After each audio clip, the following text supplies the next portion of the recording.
वक्रतुंड महाकाय सूर्यकोटि समप्रभ निर्विघ्नं कुरु मे देव सर्वकार्येषु सर्वदा।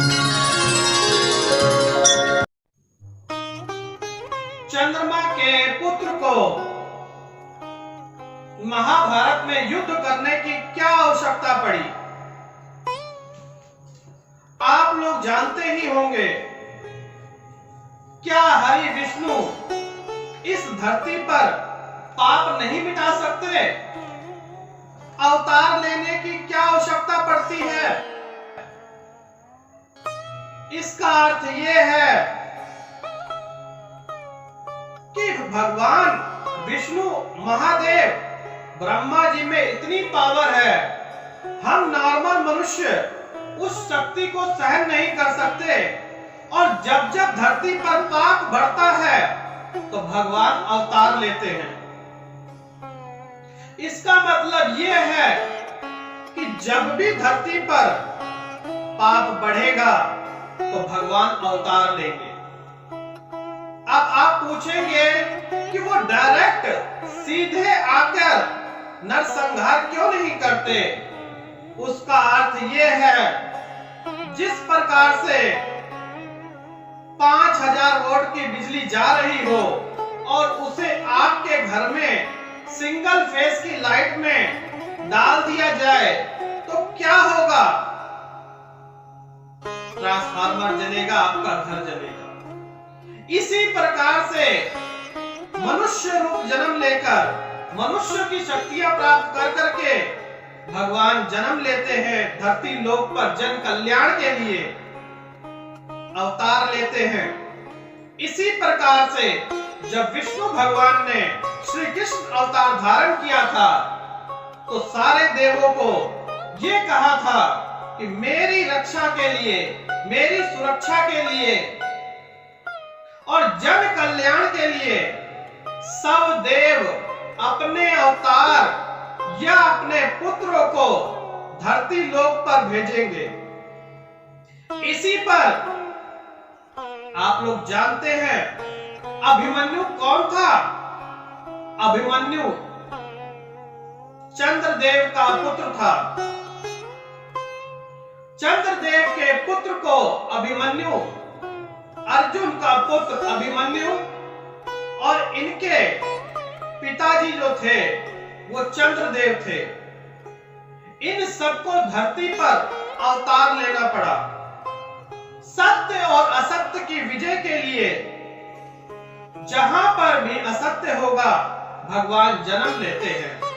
इसी प्रकार से जब चंद्रदेव की बारी आई तो उन्होंने कहा मेरा पुत्र धरती पर जन्म नहीं लेगा। जब सारे देवों ने उनसे अनुरोध किया कि आप भी तो पाप का घड़ा भर चुका है, तो आप साथ नहीं देंगे तो कौन देगा? उनका अनुरोध सुनकर भगवान चंद्रदेव थोड़े पिघल गए, लेकिन कहने लगे कि मेरा बच्चा धरती पर ज्यादा दिन नहीं रहेगा। यही वो कारण है कि भगवान विष्णु ने अपने प्रिय चंद्रदेव के पुत्र को नहीं बचा सके। लेकिन चंद्रदेव ने अपने पुत्र के आने से पहले ही उनसे वरदान ले लिया था भगवान विष्णु से कि मेरा पुत्र चंद दिनों का ही रहेगा वहां पे मेहमान धरती लोक पर, लेकिन उसी का वंश धरती पर राज करेगा। भगवान विष्णु ने उन्हें वरदान दिया था, जैसा आप चाहेंगे चंद्रदेव वैसे ही होगा। सृष्टि चलाने के लिए सबकी जरूरत है, जैसी आपकी मर्जी होगी वैसे ही होगा।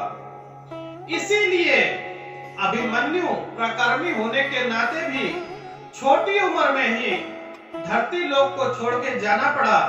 चक्रव्यूह में उनकी मृत्यु हुई। जहां पर भगवान विष्णु विराजमान थे, चाहते तो बचा सकते थे, लेकिन नहीं बचा पाए, क्योंकि वरदान दिया था कि वह चंद समयों के लिए ही धरती पर जन्म लेंगे। यही वो कारण था जब भगवान श्री कृष्ण ने अभिमन्यु को मरने से नहीं रोक पाए। चाहते तो क्या नहीं कर सकते थे, लेकिन जहां पर वरदान दे दिया वहां पर कुछ रुकावटें आ जाती हैं। वचन दिया हुआ खाली नहीं जा सकता। ये वचन उसी प्रकार से होते हैं जिस प्रकार से श्री रामचंद्र के पिता ने अपनी पत्नी को वचन दिया था कि जब समय आएगा तो मांग लेना।